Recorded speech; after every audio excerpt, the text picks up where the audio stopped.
Hey guys, Desolator Magic here, back with a video that I've wanted to make forever. It's about the complete myth that Standard is too expensive. So for all of you who use as evidence the fact that you spent way too much money on Standard, stick with me, because I'm going to say why I don't think that's necessary, why I don't think it is true, why it actually is true right specifically now in January 2016. But in general, the game was designed to have Standard not cost very much. So I'm just going to hit on 4 reasons why I think that overall, in the history of Magic, that's pretty much a myth.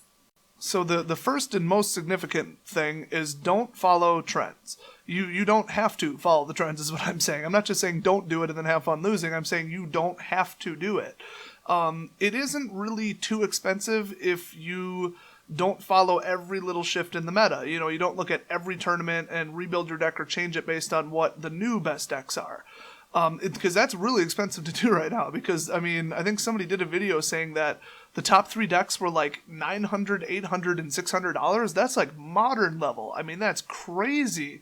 And you look at that and think, oh boy, if I want to be a top Magic player, I've got to build that deck. I've got to follow what the meta is because I always want to have the best chance of winning FNM. So I get it, but with the average cost of a deck being up, you know, mostly because of the lands and mostly because of the fact that the best decks in the world right now are 3-color because the lands are letting people play with 3 colors without any kind of negative side effects.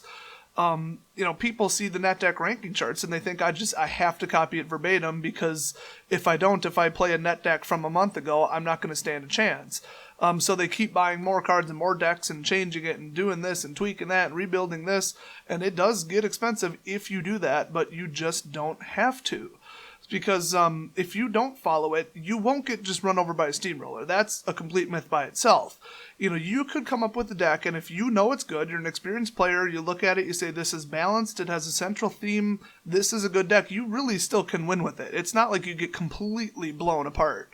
So the reason a deck is popular one week and then is not popular the next week, like Thopters or Elves, both of those lasted like literally a week, is because there were better deck ideas out there. So if you're thinking, oh, I have to follow every weekly or every 2 weeks what the trends are, well, no, because 2 weeks from now it's going to be different, which means the deck you're building right now actually isn't that good. There's a better deck idea out there.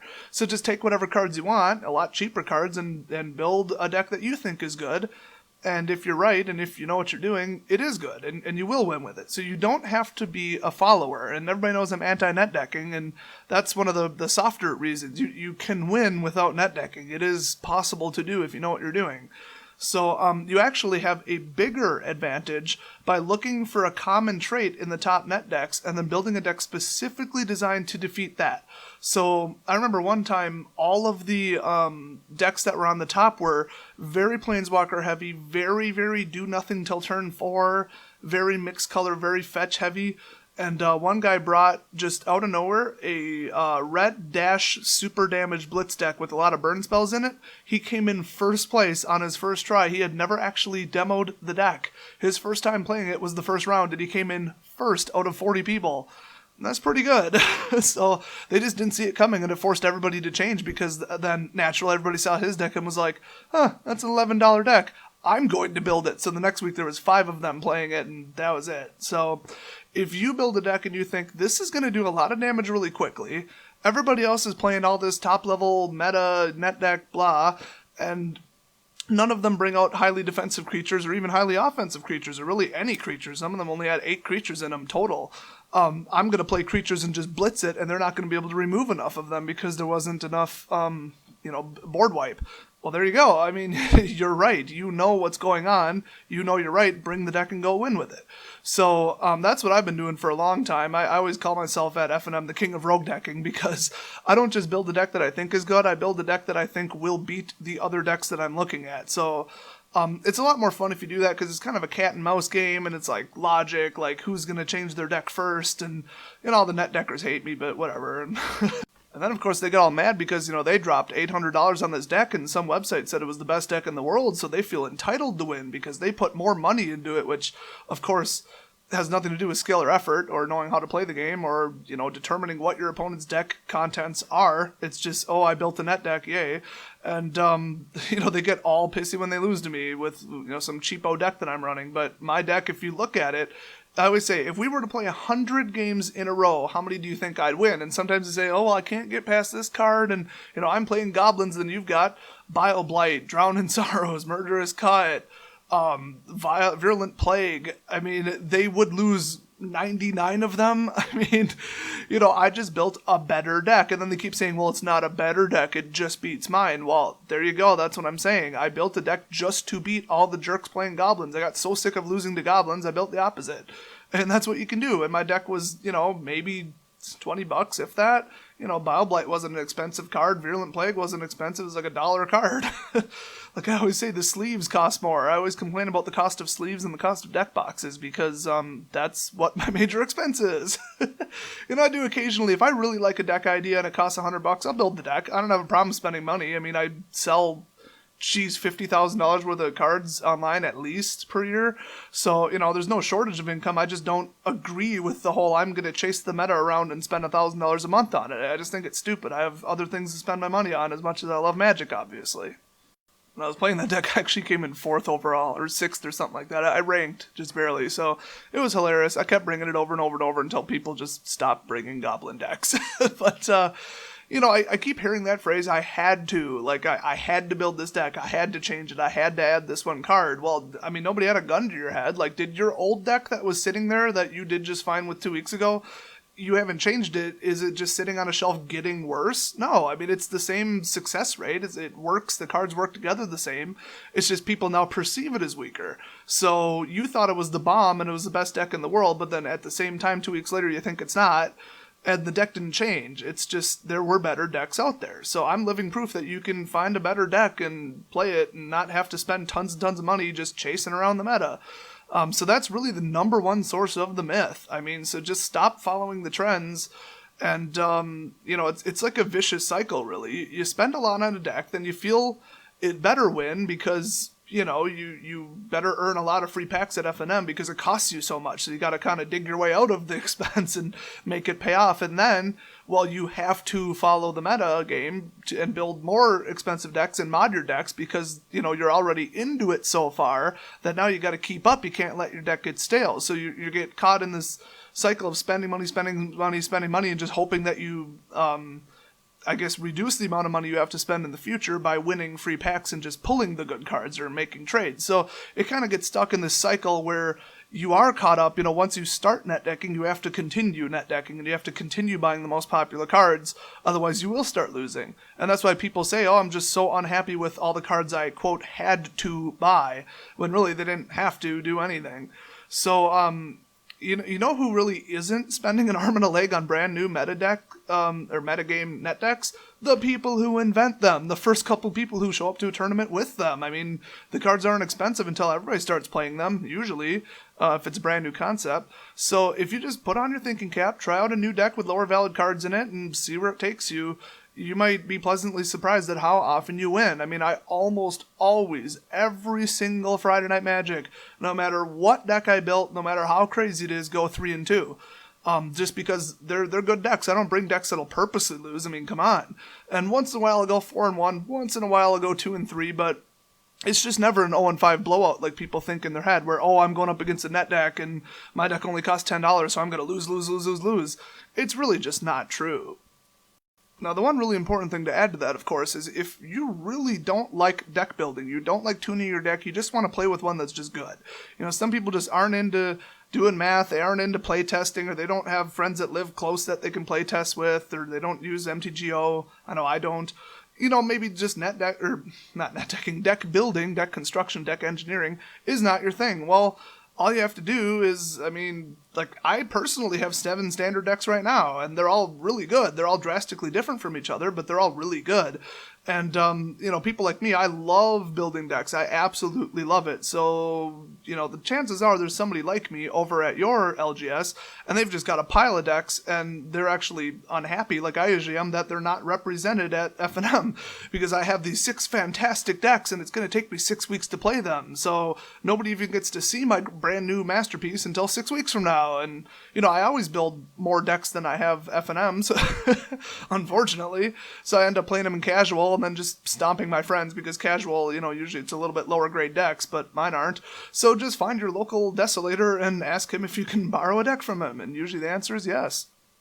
So you can't really get better than free, but if you are into building decks and you do want to build things that resemble what the pros are playing in the top 8, top 16, whatever, that brings me to the next major point. Just use alternative cards. I do this all the time. If it just so happens that, I'm interested in green counter trample and there's a green counter trample net deck out there, I'll think, well, I want to build this. Yeah, that probably is the ideal configuration, but could I do it a little bit differently for a little bit cheaper? So with that specific example, what I did is I got Hardened Scales. Okay, great. I got Mana Gorger. That's dirt cheap. I put in a slightly different Hydra instead of what they usually do. Instead of the Haste guy, I put in somebody else, and I just swapped out a whole bunch of the cards. I ended up going with basically Landfall with the Sword of the Animist, and Life Gain Stall while my deck takes off and builds counters. And it works just as well, if not better, than the net deck that uses Mana Gorger and Avatar and Hardened Scale. So I took all the cheap cards, built them, and then took all the expensive cards, which was usually in that deck mixing white or mixing red, actually, and just ditched the whole concept. So there goes $80 worth of fetch lands right there out of my deck, and built a mono-green version of it. And it really, really does work just as well. So, if you like the whole concept of black self-sacrifice, this is another great example. The whole black, I'm going to sack things myself and then draw and then do direct damage with Zulaport and then, that thing. And you see everybody playing the same version of it with all these elaborate cards that all go together. And they're all 3 different colors and there's some big chain combo that occasionally goes off. And it's some big bomb combo and then it resurrects the whole graveyard and oh my gosh. It's kind of overkill. I mean, that's great, but that deck costs $300. So when you price it out, just do what I did. Build instead a mono black deck that does the exact same thing, and I think mine costs $18, if even that much. So people have this unhealthy obsession with 3 colors right now, and it isn't really necessary. I mean, the game will go smoother color-wise, and you'll have obviously a higher life total if you just stick to mono. So I built, what was that deck called? It was Aristocrats. Hey, I said it correctly this time. If you saw my other video, you might notice how many times I said Aristocats, which is a Disney movie. But, yeah, I built it mono black, and it works just as well. I mean, in fact, I added a couple new concepts that drain people's life a little bit faster than the other deck. It doesn't have a bomb combo that wins the game, but it's really consistent. It's like a really hard-to-stop freight train. So I built a deck that I think is just as good or at most 5% worse. They're 5% less likely to win. So you can swap out just a few alternative cards that are really similar because you might notice they always print a couple similar cards that are just a little bit worse than each other. And I think this is why, to make the game more accessible to people who want to build a top tier deck with a top tier concept, but just don't have the budget or don't want to spend the money like I do. So you just cut out the turbo expensive ones, primarily lands, like I said, and then not spend your whole life savings on the deck.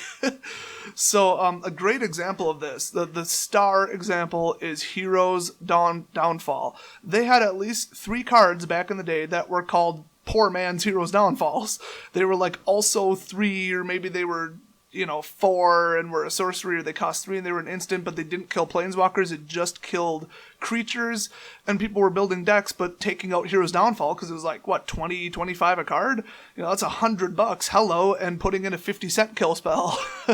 I mean, that's, what is that, a $98 discount on the deck. I mean, when the rest of the deck costs $15, it's just silly to put $100 worth of cards in there just to maybe kill a planeswalker under a really specific circumstance. If you think about it, in a month of me playing that deck that I built, I think I came across a planeswalker on the field while I had no unblocked creatures, or none that could get through, out on the field, and I had the replacement card in my hand at the time that would have been Heroes Downfall. I think that happened maybe once. I think actually 0 times. So the fact that my kill spell only killed creatures for 3, who cares? I mean, it's really not the biggest deal, So people like to exaggerate slight disadvantages and make it sound like, I have a little 2% disadvantage, it's going to blow all my games, I'm never going to win. When in reality, you're trying to cover a scenario that mathematically isn't very likely to happen in 15 to 20 turns in the average game. So sometimes it's even as simple as, instead of a do-it-all card, you just flip-flop 2 cards with sideboarding. There's a card that does it all and it's perfect and only costs 2 mana. Well, you've got, You just sideboard in Plummet instead of, I don't know, Windstorm or whatever. That's a terrible example, but you could just sideboard your way out of it, and then you're set to go for the rest of the matches. So you only had a 4-card disadvantage in just the first round, and that's it, and then you fix it. I mean, it's so small of a disadvantage, and you just saved yourself hundreds of dollars. It's a no-brainer. So everybody knows the reason that cards get past, I'll say, $8, and I don't think any card should really ever cost more than $8, because there's no cards that they print 1 in 1,000. It's the rare in the mythic slot is the rare in the mythic slot, and they print exactly the same numbers. So $8 would be the perfect high value for a card, but obviously they hit, $20, $30, and the reason is, everybody knows this, because everybody plays with the card.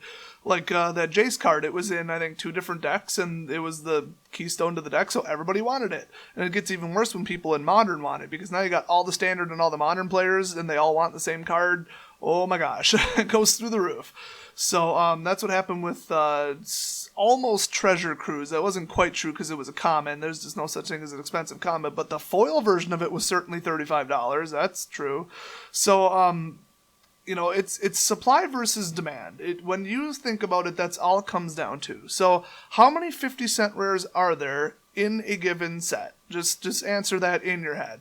I mean, Standard just costs less because it's being printed right now, and all the cards are out and available. They're not hidden, they're not in somebody's binder, they're not in somebody's safe, they're not at home in somebody's sort box. They're here now because they're in Standard. They're at the shops, they're in people's trade binders. So I've always seen Modern as a format where if you have the money to play it, but it's reasonable that if a card hasn't been printed in 10 years that it's going to cost a bit. If everybody wants it and they just aren't around anymore and there's no more of them, there's no more instances of the card being printed, then that's what it is. It's just, it is what it is. So that's why they're doing Modern Masters prints, to kind of just resupply and reprint these, and then thank God they're keeping them out of Standard, because then we don't have to suffer through an OP card and, it just all goes down the toilet because they just needed another one in Modern. So Standard has a virtually limitless supply present right now in your stores, in your friends' collections. So the supply side is enormous compared to Modern. I mean, people aren't just going out and saying, oh, I'm going to open some Kamigawa tomorrow. It doesn't happen. I mean, they'd have to be selling it out of their own actual collection, which of course makes people hoard cards, and it's all a very negative thing. But with Standard, there it is. It's right there. So, in both Standard and Modern, you're still building decks with 60 cards. You might be building a couple more decks, but other than that, the demand is the same, but the supply is through the roof. So from a supply and demand standpoint, if things were all ideal and people would stop net decking and obsessing over the same cards and all that, they start playing with a little bit worse alternatives, the price would go down. So Standard would literally, for everybody, no matter how they play, be less expensive. But unfortunately, people do net deck, people do drive up the prices, people do obsess over the same card and feel like they have to play a top tier deck, and then it does drive up the price. But under normal circumstances, Standard, by definition of economics, does not cost much, except people ruin it. And of course, a really related version of that is my fourth point, which is be patient. Early adopters pay more. I mean, that's true everywhere, even especially in the tech and electronics world. Come on. Standard really isn't that expensive as long as you wait long enough. So you can build whatever you want and do whatever you want as long as you are just a little patient. So if you can wait 4 weeks after release of a new set, at that point, how many of the rares go down to 50 cents? I mean, the OGW prices right now, which is going to be released in about 2 weeks, almost every single rare card is $3 to $4 because they're all actually quite good. But I guarantee they aren't all going to be $4 4 weeks later. I mean, come on. I think this set's going to crash in value really hard and really fast, with the exception of a very small slice of the cards. So even the $4 to $10 cards, they tend to crash to half or less over time. That's just what happens. So very few of them hit like $30 and stay there. I mean, they have to be really exceptional and really common and really in multiple decks or really in modern decks. So if you come up with a deck plan and then you price it out and find out, oh man, it costs $200, just wait to build it. I mean, I usually personally have 10 or more ideas for decks floating around in my head, and I want to try all of them, so I just go with the cheapest one and build that. I mean, keep it simple, keep it cheap. So then a month later, I build the first deck idea that I had, just to mix it up a little bit, and this time it costs $50 because the cards just got less popular. So the demand, it's another supply versus demand thing. The demand is really high when nobody has the cards, but as people build decks and get the cards in their collection, start putting them in decks or removing them from decks and trading with each other, now the supply is much, much, much higher because more product have been opened at that time and more cards are getting kicked out of the people's decks when they modify them. But then the supply, well, the demand is going down as well because people have already built decks and settled on them. So that's what forces the price down over time. Plus, there are usually second and third print runs on the main booster packs too, so that helps.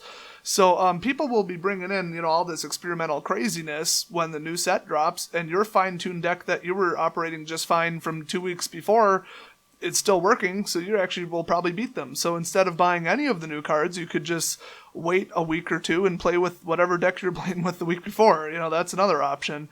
So, patience really does pay off. So the type of people who go around telling everybody at F&M, oh man, don't play Standard, don't even get into Standard, don't bother, it's so expensive, they're doing everything wrong. They buy the cards on day one, they copy every net deck as soon as it comes out, every time the meta changes and the net decks change, they buy that.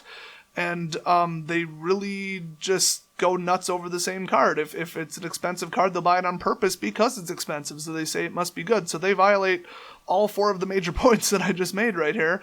And yeah, to them, the Standard is really expensive, I guess. I mean, they're making it true, but they're going about it wrong. So if you follow the 4 tips that I said, be patient, follow the supply versus demand, know when the prices change, use alternative cards instead of what people perceive as the best cards, and don't follow the trends. Just make your own way and just build good decks and play with them. If you do those 4 things, Standard will be nothing. I mean, I think the most expensive deck in Standard I've ever built, was $110. It was a Master of Waves deck. I just really like Blue Devotion. I really like Mono Blue, and I was like, you know what? I really need Thassa in here, and I really need Master of Waves, so I dropped the money on them. They had already fallen in price about 40%, so I was definitely patient. This was 3 or 4 weeks after launching, so I did follow my own rules a little bit, but yeah, that was the most expensive deck ever, but I constantly win F&M. I constantly rank very high, and my decks are probably on average $20, $25. That's it. So the next time somebody tells you that Standard has to be expensive, it is universally for everybody expensive, well, it isn't. Just tell them it's not true. They're just doing it wrong. I'm sure they'll love to hear that, but you could just do what I do, just do it silently. Don't go around telling people, oh, you shouldn't be doing this, oh, you're wasting your money, oh, you shouldn't be net decking. I mean, some people they got it in their head, that's the way they want to play, whatever, just have fun beating them with your deck.